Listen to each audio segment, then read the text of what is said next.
جو بیمار انسان فجر اور عصر کے وقت یہ دو صورتیں پڑھتا ہے، اللہ تعالیٰ اس بیماری سے اسے شفا دے دیتا ہے۔ اگر کوئی بیمار ہے تو ضرور پڑھ لے۔ بسم اللہ الرحمن الرحیم۔ السلام علیکم ورحمۃ اللہ وبرکاتہ۔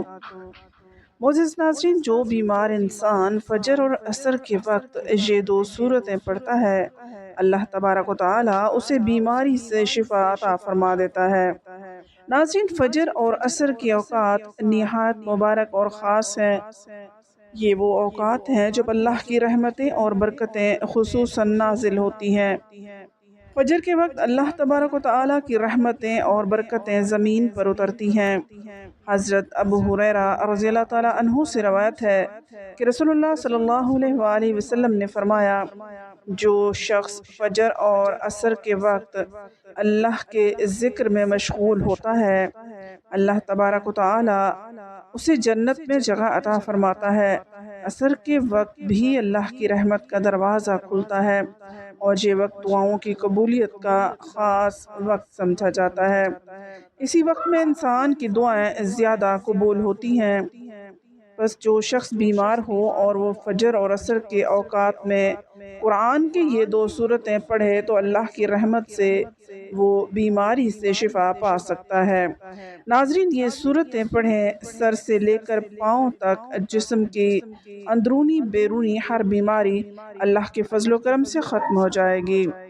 جس گھر میں کوئی بھی شخص کسی بیماری میں مبتلا ہو، چاہے وہ چھوٹی ہو یا بہت بڑی ہو، اور اگر وہ کئی سالوں سے علاج کروا کر تھک چکا ہو مگر بیماری ختم نہ ہو رہی ہو، تو اگر وہ خود بیمار ہو تو یہ صورتیں وہ خود پڑھے۔ اگر کوئی دوسرا بیمار ہو تو رات کو کسی بھی وقت یہ صورت پڑھ کر اس پر دم کر دیں یا پانی پر دم کر کے پلا دیں۔ انشاءاللہ یہ قرآنی عمل آپ کے جسم کے اندر اور باہر جہاں بھی بیماری ہو اسے ختم کر دے گا اور آپ کی زندگی میں سکون عطا ہوگا۔ ناظرین، قرآن مجید کے ہر حرف میں شفا، ثواب، تاثیر اور برکت رکھی گئی ہے۔ دنیاوی طور پر جو لوگ بیماریوں، اخراجات اور پریشانیوں کی وجہ سے ذہنی دباؤ کا شکار ہیں، جو ہر وقت سینے پر بوجھ محسوس کرتے ہیں، چھوٹی بات پر گھبرا جاتے ہیں، انشاءاللہ آج جو عمل میں آپ کی خدمت میں پیش کرنے جا رہی ہوں اس پر عمل کریں تو انشاءاللہ آپ کی ہر بیماری ختم ہو جائے گی۔ ناظرین، حضرت علی رضی اللہ تعالیٰ عنہ کے پاس ایک شخص آیا اور عرض کی، مجھے رات کو نیند نہیں آتی اور صبح اٹھنے پر پورے جسم میں درد ہوتا ہے۔ حضرت علی رضی اللہ تعالیٰ عنہ نے فرمایا، اے شخص، اگر تو رات کو پانی پیتا ہے تو یہ عادت ترک کر دے، کیونکہ یہ نقصان دہ ہے۔ رات کو پانی پینے سے بعض اوقات ایسا درد شروع ہو جاتا ہے کہ جس کا علاج ناممکن ہو جاتا ہے۔ ہاں، اگر اللہ چاہے تو شفا دے دے۔ پانی بلا شبہ جسم کے لیے اہم ہے، مگر رات کو ضرورت سے زیادہ پینا نقصان دہ ہے۔ جدید میڈیکل سائنس بھی کہتی ہے کہ سونے سے پہلے پانی پینے سے نیند میں خلل ہوتا ہے، بیت الخلاء کے لیے بار بار اٹھنا پڑتا ہے، جس سے جسم سرد ہو جاتا ہے، گردے سست پڑ جاتے ہیں اور چہرے اور ہاتھوں میں سوجن آ سکتی ہے۔ اسی لیے نیند سے پہلے پانی کا استعمال محدود رکھنا چاہیے۔ پانی کی طرح نیند بھی زندگی میں بہت اہم ہے۔ 6 سے 8 گھنٹے کی نیند انسان کی صحت پر گہرے اثرات ڈالتی ہے۔ کم یا زیادہ نیند لینے سے موٹاپا بڑھنے کا خطرہ ہوتا ہے۔ نیند کی کمی انسان کو بیماریوں میں مبتلا کر دیتی ہے۔ ایک رات کی خراب نیند اگلے دن کو متاثر کرتی ہے، ذہن منتشر ہو جاتا ہے، توجہ کم ہو جاتی ہے۔ اکثر افراد کو نیند کے دوران ایک مسئلہ ہوتا ہے کہ وہ اچانک جاگ جاتے ہیں، خاص طور پر رات کے 3 سے 5 بجے کے درمیان۔ یا آپ نے کبھی غور کیا ہے کہ اس وقت آپ کی آنکھ کھل جاتی ہے؟ کبھی برا خواب، کبھی پریشانی تو کبھی بے چینی کی وجہ سے نیند ٹوٹ جاتی ہے۔ ناظرین، یہ دنیا آزمائشوں کی جگہ ہے۔ ہر انسان کسی نہ کسی تکلیف یا پریشانی میں مبتلا ہوتا ہے۔ کوئی اولاد کی نافرمانی سے پریشان ہے، تو کوئی غربت سے، تو کوئی بیماری کی وجہ سے، کوئی رشتوں کے مسائل سے، نیند کی کمی، ان سب کا اثر ہوتا ہے۔ آئیے حدیث نبوی صلی اللہ علیہ وآلہ وسلم اور جدید سائنس کی روشنی میں جانتے ہیں۔ اگر رات کو اچانک آنکھ کھل جائے تو کیا کرنا چاہیے؟ اگر آپ رات کو بیدار ہوتے ہیں تو یہ کوئی بیماری نہیں بلکہ خوش نصیبی ہے۔ اس لمحے میں اللہ تبارک و تعالیٰ اپنے بندے کے بہت قریب ہوتا ہے۔ اللہ کے فرشتے بندے کو جگاتے ہیں تاکہ وہ اپنے رب کو یاد کریں۔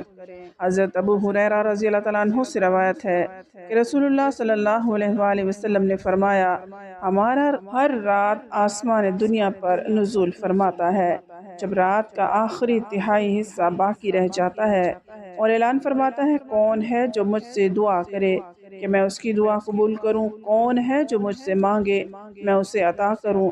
کون ہے جو مجھ سے مغفرت طلب کرے میں اسے معاف کر دوں، یہاں تک کہ صبح طلوع ہو جاتی ہے۔ ناظرین غور کیجئے، جب پوری دنیا سوتی ہے، جب ہر زبان خاموش ہوتی ہے، جب ہر طرف اندھیرا چھا جاتا ہے، تب اللہ تبارک و تعالیٰ اپنے بندوں کے سب سے قریب ہوتا ہے۔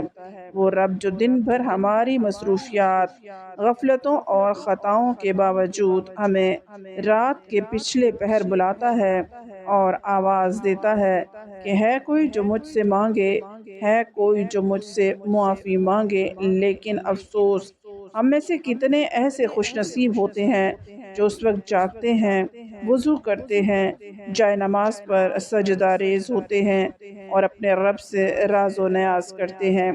ناظرین، آج میں آپ کو جو دو صورتیں بتانے جا رہی ہوں، یہ قرآن مجید کی ایسی عظیم صورتیں ہیں جو صرف تلاوت سے ہی بیماریوں کو جڑ سے ختم کر دیتی ہیں۔ ان دو صورتوں کو اگر صبح فجر کے بعد اور عصر کے بعد مکمل توجہ، یقین، دل جمعی اور اعتماد کے ساتھ پڑھا جائے تو انشاءاللہ ایسی بیماری بھی ختم ہو جاتی ہے جو برسوں سے جسم کو گھیرے ہوئے ہوتی ہے۔ ان میں سے پہلی صورت ہے سورہ فاتحہ اور دوسری ہے سورہ اخلاص۔ جی ہاں، سورہ فاتحہ کو شفا بھی کہا گیا ہے۔ یہ صورت اللہ تبارک و تعالیٰ کی حمد و ثنا ہے اور اسی صورت کے ذریعے دعا کے دروازے کھلتے ہیں۔ اور سورہ اخلاص جو کہ توحید خالص کا اعلان ہے کہ انسان کے دل سے ہر قسم کے خوف، وسوسے، بیماری، جادو، حسد اور نظر بد کے اثرات کو ختم کر دیتی ہے۔ عمل کا طریقہ یہ ہے، فجر کی نماز کے بعد وضو کی حالت میں ایک جگہ بیٹھ جائیں، اول و آخر 3 بار درود ابراہیمی پڑھیں، 73 بار سورہ فاتحہ پڑھیں، 114 بار سورہ اخلاص پڑھیں، پھر ہاتھوں پر دم کر کے پورے جسم پر پھیر لیں، یا اگر کسی اور کے لیے پڑھ رہے ہوں تو پانی پر دم کر کے اسے پلا دیں یا اس پر پھونک مار دیں۔ یہ عمل عصر کے بعد بھی اسی ترتیب سے دہرائیں۔ یاد رکھیں، یہ معمول کم از کم 21 دن تک مسلسل کریں، اور اگر مکمل شفا نہ بھی ہو تو کم از کم جسمانی، ذہنی اور روحانی سکون ضرور حاصل ہوگا اور بہت سی بیماریوں سے نجات مل جائے گی۔ ناظرین، اگر آپ یا آپ کے کوئی عزیز کسی مہلک بیماری میں مبتلا ہوں، کینسر، دل کے مسائل، شوگر، جسمانی کمزوری، ذہنی دباؤ، نیند کی کمی، بدہضمی یا کوئی لا علاج مرض، تو یہ قرآنی عمل اللہ کے حکم سے شفا کا دروازہ کھول دے گا، کیونکہ قرآن اللہ کا کلام ہے اور اس کے کلام سے بڑھ کر شفا کا کوئی ذریعہ نہیں۔ یاد رکھیں، رات کو نیند سے جاگنے پر بھی اگر دل گھبرائے تو فوراً بسم اللہ پڑھ کر یہ دو صورتیں پڑھ لیں، اللہ کے حضور اپنی بیماری یا پریشانی کا ذکر کریں، دعا مانگیں اور اپنے دل کو سکون دیں۔ انشاءاللہ رب شفا عطا فرمائے گا۔ اللہ پاک اور ہمارا خاتمہ ایمان پر فرمائے۔ اللہ رب العزت ہم سب کو نیک اعمال کرنے کی توفیق نصیب فرمائے، آمین۔ ورحمۃ اللہ وبرکاتہ۔